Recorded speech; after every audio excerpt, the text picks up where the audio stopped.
నమస్తే రమగారు. నమస్తే జయ. రమగారు, సెలబ్రిటీలు ఏం చేసినా విశేషమే వింతే. దాన్ని దాన్ని ఒక ప్రత్యేకించి మాట్లాడుకుంటూ ఉంటాం. అది రెగ్యులర్గా జరిగే విషయమైనా సరే, వాళ్ళు కనిపిస్తే ఒక విశేషం, వాళ్ళు మాట్లాడితే ఒక వింత, మాట్లాడకపోతే అదొక న్యూస్.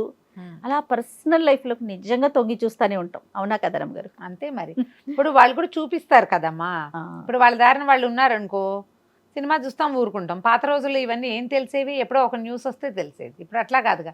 వాళ్ళు కూడా ఇప్పుడు సోషల్ మీడియా అందరిది అయ్యింది కదా. అవును. ఇప్పుడు మన అనకూడదు, మనం కాదు, ఇది ప్రజల్ని అనకూడదు ఈ విషయంలో. సోషల్ మీడియా అందరిది. ఇందులో పెద్దవాళ్ళు ప్రెసిడెంట్ ఆఫ్ ఇండియా దగ్గర నుంచి మామూలు ఊళ్ళల్లో చిన్న ఒక ఎకరం పొలం చేసుకునే రైతు వరకు సోషల్ మీడియాలో వారు ఎక్కువ వీరు తక్కువ లేదు, అందరూ ఉంటాం. వాళ్ళు ఏమైనా పోస్ట్ చేస్తే మనకు అవకాశం లభిస్తుంది చూడటానికి. చూసినప్పుడు ఏదో ఒకటి మాట్లాడతాము, దాని గురించి మాట్లాడుకుంటాము. ఇది సహజంగా జరిగేది. ఇప్పుడు అలాగే ఇప్పుడు సెలబ్రిటీస్ వాళ్ళు ఎక్కడెక్కడికైనా వెళ్ళింది, ఏం చేస్తుంది, అవన్నీ పోస్టులు వచ్చేస్తూ ఉంటాయి. ట్విట్టర్ ఎక్స్ ఎన్ని వచ్చినాయి, ఎక్కడో చోట పెడుతూ ఉంటారు, సోషల్ మీడియాలో పెడతారు. ఫేస్బుక్ ఒకటి ఉంది. అందరం మనం యాక్సెప్టెన్సీ మ్యాటర్స్. ఇప్పుడు ప్రెసెంట్ ట్రెండింగ్ లో ఉన్నది రమగారు, విజయ్ దేవరకొండ అండ్ రష్మికల మ్యారేజ్.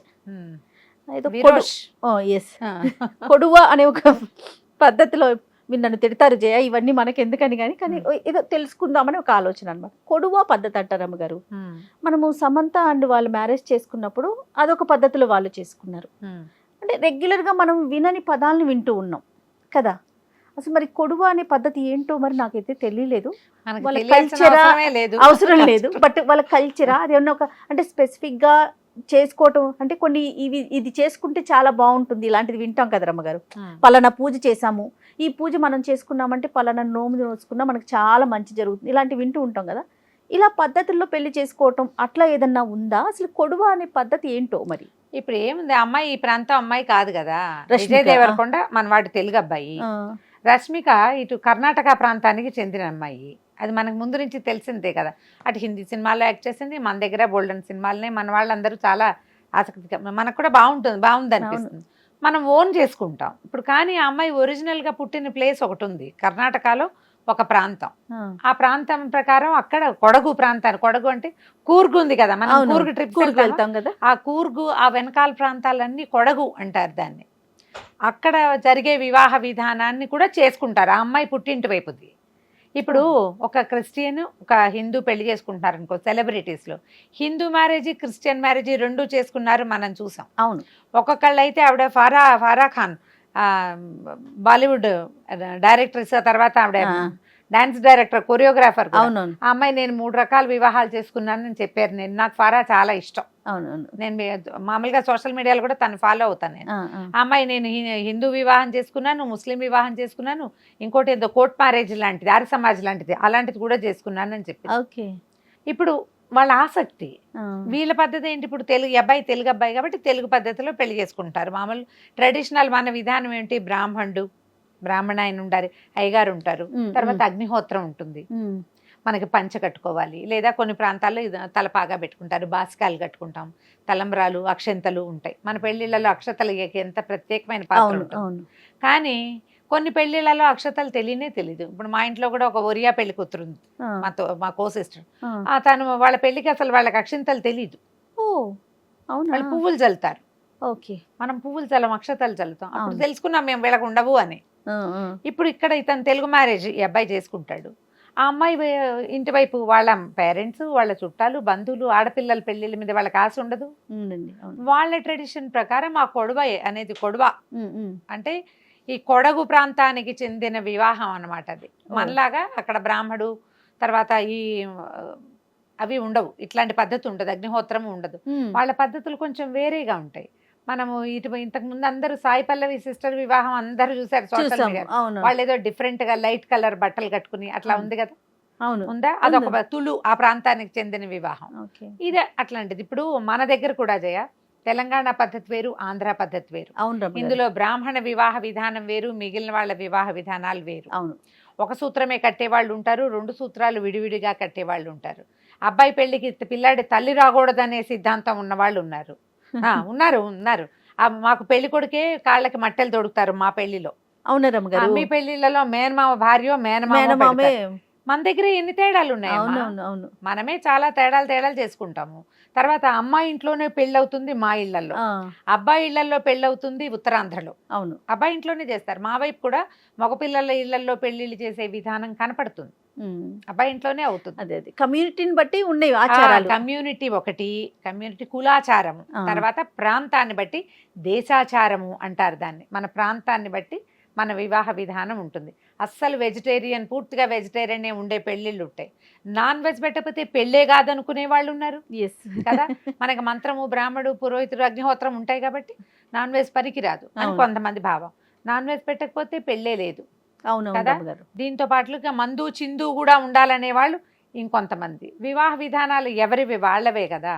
ఇప్పుడు ఇందులో అమ్మాయి వీళ్ళు విజయ్ దేవరకొండ, రష్మిక చేసుకునే వివాహంలో మనమందరం అదేదో బాగుందని పాటించేది కాదు అది. ఆ అమ్మాయి వారి పద్ధతుల్ని వదలకుండా, ఇది నిజంగా మంచి విషయం కదా రమ్మగారు. ఇప్పుడు తినే గాని సాయి పల్లవి సిస్టరే గాని, లేకపోతే క్రిస్టియన్ మెథడ్ లో చేసుకున్నా, హిందూ మెథడ్ లో చేసుకున్నా, వారి సాంప్రదాయాన్ని వదలకుండా తర్వాత ఫ్యామిలీస్ కూడా సంతోష పెట్టడం. ఆ వైపు కుటుంబాల వాళ్ళందరూ తెలుగు పెళ్లి అయిపోతుందంటే మన అలా చేస్తారా, ఇలా కాదా అనిపిస్తుంది. అవునా, మన పద్ధతి కాదా అనిపిస్తుంది. ఆ కించలేకుండా అది ఇది కూడా చేసుకుంటున్నారు. ఎవరైనా సమంత గారిని చూసాం, భూతశుద్ధి వివాహం చేసుకున్నారు ఆవిడ అక్కడ. ఈషాలో చేసుకుంది. ఈషా ఫాలోవర్స్ చాలా మంది అక్కడ పెళ్లిళ్ళు చేసుకుంటున్నారు. మనకు అప్పుడే తెలిసింది. అంతకు ముందు కొంతమందికి తెలుసునంటే ట్రూ ఫాలోవర్స్ గా అక్కడికి తిరిగిన వాళ్ళకి తెలుసు, మనకు అప్పుడే తెలుసుకున్నాము. తర్వాత మేము కూడా ఇలాగే చేసుకున్నాం, మేము ఈ పెళ్లి అటెండ్ చేసాం, ఇది జరుగుతాయి ఇక్కడ సహజంగా అని వార్తలను కూడా చూసాం. ఇప్పుడు మనకి అగ్నిహోత్రం పెట్టుకుంటేనే పెళ్లి కాదు, పెళ్లి చాలదు అని అనుకునే వాళ్ళు అది చేసుకున్నాం. ఆర్య సమాజ్ వివాహాలు ఉన్నాయి, అక్కడ ఏం లేదు, చాలా సింపుల్గా ఉంటుంది. కొన్ని పెళ్లిళ్లలో ఈ మాంగభరణ ఏమంటారు, మన కుంకుమ పాపెట్లో మన వైపు మనకేం ఉండదు కదా. తమిళ పెళ్లిళ్ళలో కూడా ఇలా చేయబెట్టి అమ్మాయికి బొట్టు పెట్టిస్తారు. మన దగ్గర అసలు బొట్టు పెట్టించే విధానమే ఉండదు. విధానాలు మార్పు, కానీ మన సొంత విధానాన్ని అవలంబించాలన్న ఐడియా బాగుంది. దానికి మనం అమ్మాయిని చాలా మెచ్చుకోవాలి. వాళ్ళ ఫ్యామిలీ వాళ్ళు కూడా యాక్సెప్ట్ చేసుకొని ఒకళ్ళతో ఒకళ్ళు. లవ్ మ్యారేజెస్ లో ఈ యాక్సెప్టెన్సీ ఉండాలి జయ. ఇక్కడ మనం ఒకటి తెలుసుకోవాలి, వాళ్ళ పెళ్లి వ్యవహారము కాదు.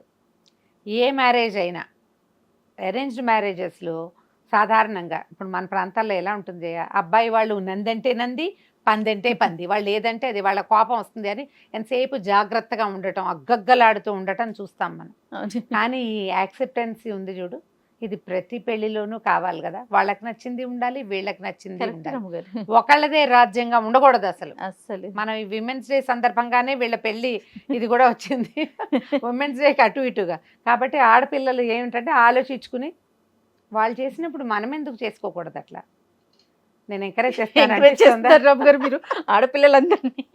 మరి కాదా, చేయొద్దు, చేయాల్సిందే కదా. మీవి వేరు ట్రెడిషన్లు అయితే రెండింటినీ కలిపి ఒకే ట్రెడిషన్ గానో, లేదా రెండు ట్రెడిషన్లు చేసుకునో, అట్టే ఖర్చు పెట్టే అవకాశం లేకపోతే సింపుల్గా అయినా సరే మీ ట్రెడిషన్స్ని ముందుకు తీసుకెళ్ళండి. ఒకళ్ళ ట్రెడిషన్ని రెండో వాళ్ళు యాక్సెప్ట్ చేయండి. వీళ్ళని చూసి వాళ్ళలాగా గ్రాండ్గా చేసుకోవటం కాదు, వాళ్ళకి అవకాశం ఉంది, భగవంతుడు వాళ్ళకి ఇచ్చాడు అన్ని రకాలుగా, గ్రాండ్గా చేసుకుంటున్నారు. కానీ మనకి భగవంతుడు మనకేమి ఇచ్చాడు, ప్రతి వాళ్ళకి ట్రెడిషన్ ఇచ్చాడు. సో మన ట్రెడిషన్ని మనం తప్పకుండా ఆడమగా కూడా పాటించాలి, కనీసం పెళ్ళప్పుడు. తర్వాత అబ్బాయి ట్రెడిషన్నే మనం ముందుకు తీసుకెళ్తారు ఆడపిల్లలు. అవునండి, అది బాగానే ఉంది. మాదే తీసుకెళ్తాన్ని పుట్టింటివి తీసుకురాకూడదు, అలా కాదు, ఇలా చేయాలి. ఆలోచించండి. ఈ వివాహ విధానం బాగుంది కదా, చాలా బాగుంది. కాకపోతే రేపు ఎట్లా చేస్తారు, ఏం చేస్తారు, అన్ని ఫోటోలు వస్తాయి, వీడియోలు వస్తాయి, చూద్దాం మనం అందరం కూడా. ఆ పద్ధతి కూడా మనం తెలుసుకోవచ్చు. అదే. నమస్తే రమ్మగారు. నమస్తే జీ.